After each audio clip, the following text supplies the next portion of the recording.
반갑습니다. 송주준입니다. 추미애 장관이 결국 넘지 말아야 할 선을 넘은 것 같습니다. 바로 윤석열 검찰총장에 대한 직무 배제를 결정한 것인데요. 검찰총장을 직무 배제했다라는 것은 쉽게 얘기해서 윤석열 검찰총장을 잘랐다라고 생각하시면 될 것 같습니다. 윤석열 검찰총장과 추미애 장관 사이의 갈등은 꽤나 오래되었죠.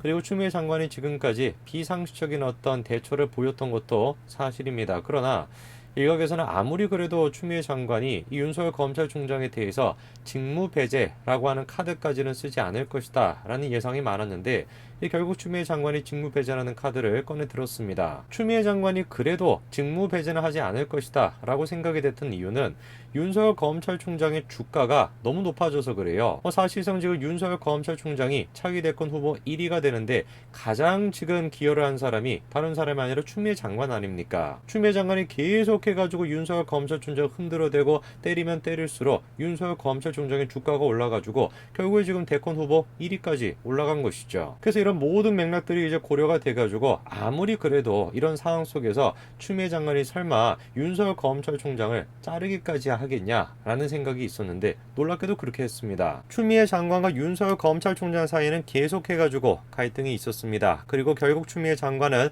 헌정사상 초유로 윤석열 검찰총장을 직무 배제하기로 결정을 했죠. 윤석열 검찰총장도 가만히 있지 않았습니다. 법적 대응을 할 것이다 라고 밝혔고요. 한 점 부끄러움이 없기 때문에 부당한 처분에 대해서 끝까지 대응하겠다 라고 하는 입장을 바로 내놨습니다. 자, 우리가 한번 질문을 좀 해봐야 될 것 같습니다. 도대체 추미애 장관은 무엇을 근거로 해가지고 윤석열 검찰총장에 대한 직무 배제를 결정한 것일까요? 그 시작점 자체는 윤석열 검찰총장에 대한 감찰에서부터 시작됩니다. 추미애 장관의 일정에 윤석열 검찰총장에 대한 감찰을 지시를 했었습니다. 한마디로 옵티머스 사태에 대해서 윤석열 검찰총장 쪽에서 잘못된 결정을 내렸다라고 하면서 감찰을 지시한 거죠. 그리고 그 당시에도 마찬가지로 감찰을 시사하면서 그 결과에 따라 윤 총장 해임 건의를 할 수 있다는 취지로 발언을 했었습니다. 그러니까 추미애 장관은 이렇게 주장을 하고 있는 것입니다. 옵티머스 사건에 대해 가지고 당시 이제 서울중앙지검장이었던 윤석열 검찰총장이 해당 사건에 대해서 봐주기 수사를 했다라는 것이에요. 근데 이 옵티머스 사건이라고 하는 것은 이미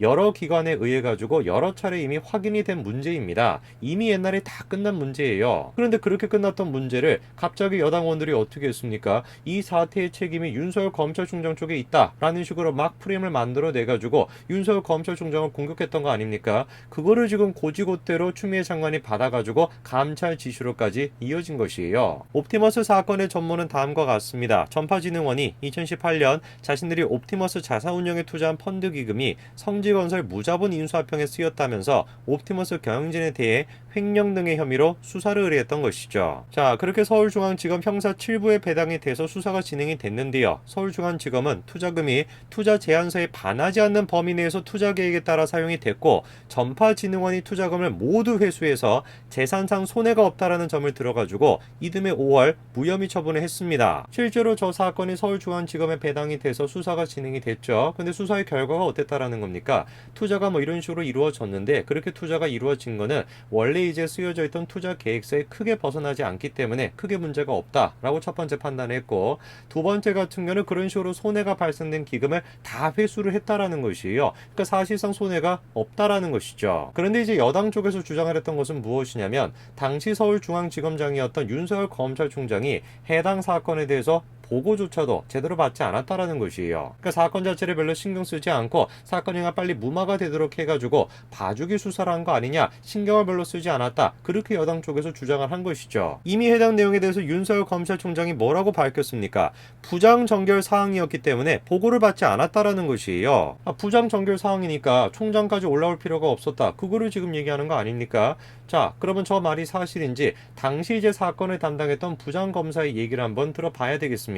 자, 당시 이제 부장검사였던 사람이 바로 김유철, 현재 지금 원주지청장인데요. 이미 김유철 지청장은 다음과 같이 밝혔습니다. 자신의 정결사항이 맞았다라는 것이에요. 그래서 윤석열 검찰총장의 보고를 안 했다라는 거죠. 아니 저 문제에 대해서 여당 의원들이 의혹을 제기하는 것 자체가 웃긴 일인 거 아니겠습니까? 아니 그냥 확인을 해보면 되는 문제 아니겠어요? 그 사건이 부장 전결 사항이었는지 아니었는지 확인해보면 되는 문제인데 뭐가 의혹이 되는지 모르겠습니다. 자, 그리고 김유철 지청장이 지금 뭐라고 얘기합니까? 전파진흥원은 피해가 없었다라는 것이에요. 그리고 전파진흥원 자체 조사와 금감원의 2차례 조사에서도 문제가 발견되지 않았다라는 것이고, 수사 의뢰는 예정에 없었는데도 옵티머스 펀드 전 사주 A씨가 과기부에 민원을 제기해가지고 과기부의 지시에 따라 수사 의뢰를 한 것이라는 겁니다. 논리적으로 우리가 생각을 해봤을 때 전파진흥원과 금감원과 그리고 당시 서울중앙지검이 똑같은 결론을 내렸던 거 아닙니까? 그럼 문제를 제기한다라고 한다면 서울중앙지검장이었던 윤석열 검찰총장한테만 문제를 지적할 게 아니라 전파진흥원과 금감원 모두에게 다 문제를 지적해야 되는 거 아니겠습니까? 실제로 지금 보니까 금감원에서도 뭐라고 지금 해명을 했습니까?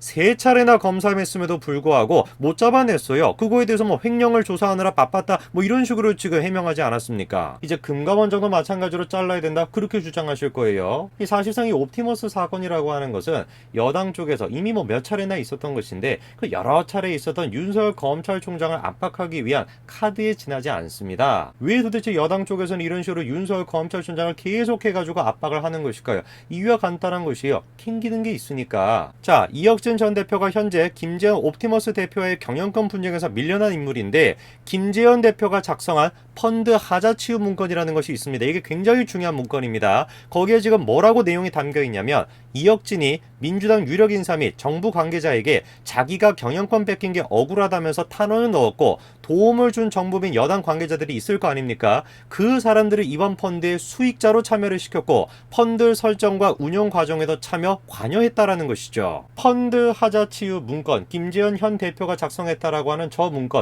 문건이 옵티머스 사건의 가장 중요한 핵심입니다. 그 문건의 지금 내용이 뭐라는 겁니까? 이혁신 전 대표가 경영권 분쟁에서 밀려난 것이에요. 그 밀려난 것이 억울해가지고 정부 쪽, 여당 쪽 인사들한테 접촉을 했다라는 거 아닙니까? 그리고 실제로 그 인사들이 도와줬다라는 것이죠. 그리고 그 도움을 준 거에 대한 보답으로 펀드에 대한 수익자로 설정을 해줬다라는 겁니다. 김재현 대표가 작성했다라고 하는 저 문건이 정말로 사실이라고 한다면 옵티머스 사건에서 수사 대상이 돼야 되는 사람은 윤석열 검찰총장이나 감찰을 받아야 되는 사람은 윤석열 검찰총장이 아니라 여당 의원들이 지금 수사의 대상이 돼야 되는 거 아닙니까? 바로 이것이 여당 의원들이 그렇게 지금 난리를 쳐가지고 윤석열 검찰총장을 막으려고 하는 이유인 것이에요. 실제로 지금 어떻습니까? 청와대 여권 인사 20명의 실명이 적혀있는 옵티머스 리스트가 돌고 있다는 얘기가 나옵니다. 저 문건은 지금 소문이 아닙니다. 검찰이 실제로 지난 6월 옵티머스 압수수색 과정에서 내부 대책 문건을 확보를 했는데, 거기엔 청와대 여당 인사 및 전현직 고위 공무원 등 20명의 이름이 거론되어 있었다라고 합니다. 한번 따져보자고요. 저 리스트 도대체 어떻게 된 겁니까?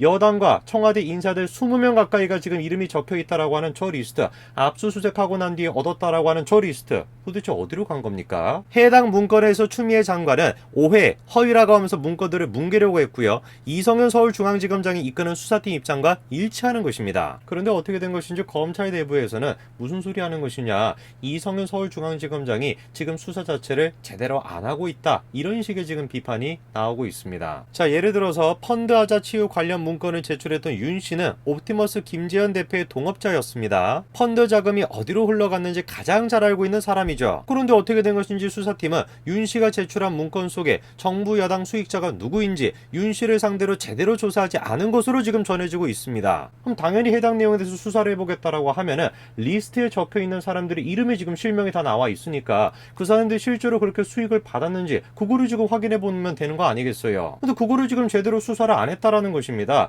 이것이야말로 뭉개기 수사 아니에요. 실제로 그래서 정상적인 수사라고 한다면 문건에 등장했던 현 정권 인사들이 옵티머스 펀드의 수익자인지 일일이 확인을 했어야 되는 거죠, 당연히. 심지어 또 어떻다라는 겁니까? 문건 외에도 여권 인사들이 옵티머스의 로비 대상이었다라는 관계자 진술도 확보를 했지만 이를 조서 등에 남기지 않은 것으로 지금 전해지고 있습니다. 리스트에 지금 실명들이 쭉 나와 있음에도 불구하고 그 사람들이 실제로 수익자인지 아닌지 그거 제대로 확인도 해보지도 않고, 그리고 관련자의 지금 진술까지 있음에도 불구하고 그거를 조서에 넣지도 않았다. 사실상 지금 감찰의 대상이 돼야 되는 사람은 윤석열 검찰총장이 아니라 이성윤 지검장입니다. 검찰 내부에서도 지금 지금 어떤 얘기가 나오고 있습니까? 여권 인사들의 로비 의혹이 담긴 옵티머스 리스트를 확보하고도 수사를 뭉갠 이는 이성현 서울지검장이라는 것이에요. 추 장관과 여당이 물타기를 하고 있다는 겁니다. 이거는 어느 국민이 됐든지 간에 이해할 수 없는 겁니다. 이거는 어느 검사가 됐든지 간에 이해할 수 없는 것이에요. 조금이라도 상식적으로 생각하는 사람이라고 한다면 누가 됐든지 간에 이상하다라고 판단할 수밖에 없습니다. 정작 가장 핵심이 되는 여당 인사들의 이름이 적혀있는 리스트에 대해서는 리스트 사람들을 제대로 확인도 해보지도 않고 관련된 진술을 조서에 넣지도 않았다. 조금이라도 상식적으로 생각해본다면 누가 지금 문제가 있는지 다 알 수 있는 거 아니에요? 저는 그래서 추미애 장관이 이제 그만하실 줄 알았어요. 여당 내부에서도 하도 지금 비판의 목소리가 많다 보니까 당연히 그만두실 줄 알았습니다. 그런데 직권 배제까지 했다. 정치를 하려고 한다면 검찰총장직을 때려치워라 라는 식으로 얘기했던 여당 의원들의 말, 그게 지금 현실이 되고 있는 것 같습니다. 다만 윤석열 검찰총장의 의지가 아니라 추미애 장관의 의지로 인해 가지고 윤석열 검찰총장은 대통령이 될 것 같습니다. 오늘까지 말씀드리겠습니다. 감사합니다.